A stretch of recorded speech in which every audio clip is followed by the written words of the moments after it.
talk about the 3 ways that we can beat procrastination. Now, when you check the English dictionary, procrastination is simply the delaying of doing something that you ought to do usually because you don't want to do it. You get what I mean? So today we are addressing procrastination. How can we beat procrastination?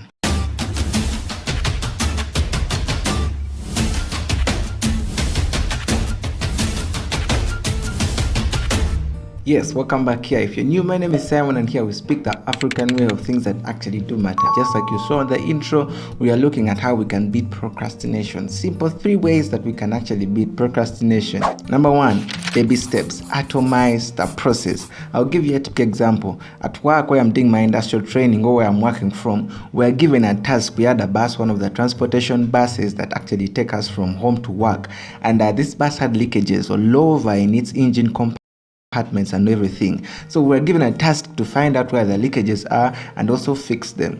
But in the middle of troubleshooting where the leakage was, we found out that we were supposed to dismantle the gearbox from the engine. We were supposed to do a lot of opening of things.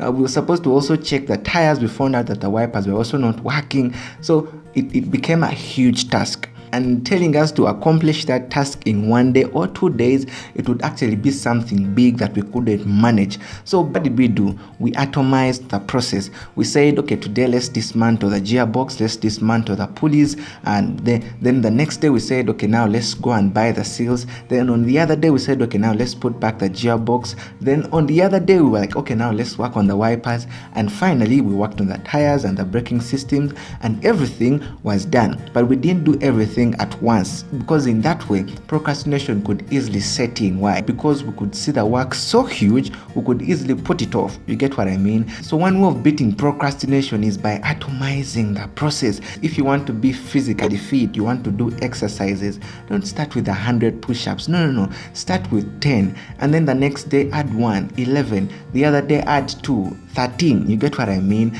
As you get used to the 10, 12, 13 push-ups, you will reach 100. You get what I mean? So that's step number 1. Atomize the process, baby steps. You get what I mean? Step number 2 is charting your progress. I would relate this to a vision board. A vision board is what you want to see, is what you want to see yourself in the next few years or in the next few months, something like that. So when you chart your progress in one way or the other, it is going to catapult you. It's going to push you to do what you wouldn't have done just in case you didn't have that chart. You get what? I'll give you a quick example. On my wall right there, I have a lot of things, my goals, my the things that I want to do, the things that I want to accomplish in this particular year. But every time I look on those things, I be like, okay, this is done, I check it off.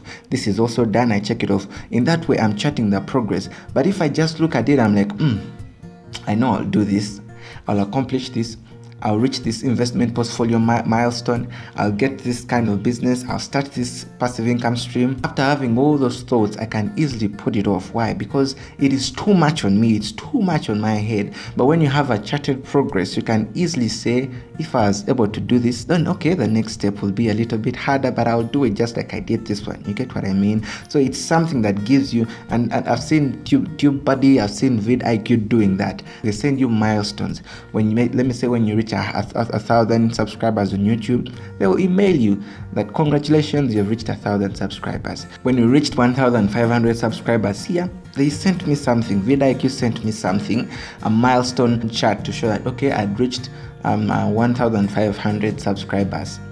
Congratulations. You get what I mean? So in that way, I am pushed to go even further. You get what I mean? Not to settle for less. So step number 2 is to chart your progress. Chart your progress. In that way, you will beat procrastination. Lastly, step number 3, create an accountability. It is very easy to put off things when we don't have accountability. What do we mean by accountability? I'll give you an example. Before we actually started the industrial training thing, I was working out every single day because I was so pumped up. I was so motivated to do the working out. But the moment we started industrial training, I started deteriorating. The motivation started reducing. But why am I telling you this? It's because where we are living now, I have a friend of mine, it's called Liaz Benjamin, and this guy works out every single day. So now I'm being accountable unto him. You get what I mean? I'm being accountable to him. When I see him working out, I feel like I also have to work out. So what we mean by creating an accountability is simply creating or joining or relating with people with whom you're going to be accountable to, just in case you have not executed a particular task that you should execute. You get what I mean? So create an accountability.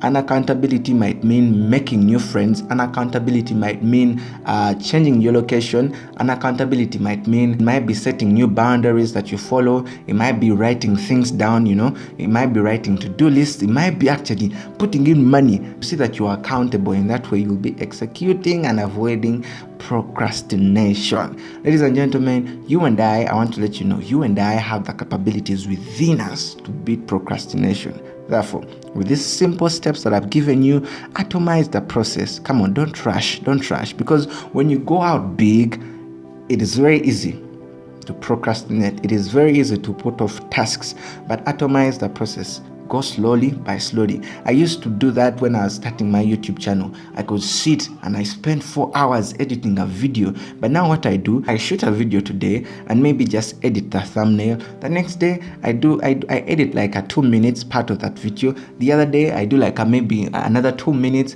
By the end of the week, the video is done and I can upload it. But it is about atomizing the processes. And when you atomize the process, you actually don't even burn out. You get what I mean? And step number 2 that we said, you chart the progress. Chart your progress. Charting your progress will give you an inspiration. It will encourage you. It will motivate you. It will push you to actually go and reach out for the higher grounds, in executing whatever you're supposed to execute. And lastly, we said, create an accountability. Get friends with whom you're accountable. If your weakness is in saving and every time you get money, you procrastinate saving and just spend it, then surround yourself with people who actually save. If your weakness is working out, then probably surround yourself, just like I'm doing, surround yourself with people who are so inspired with working out. In that way, you'll find yourself in that direction, in a way beating procrastination. God bless you. My name is Simon, and here we speak the African way of things that actually do matter.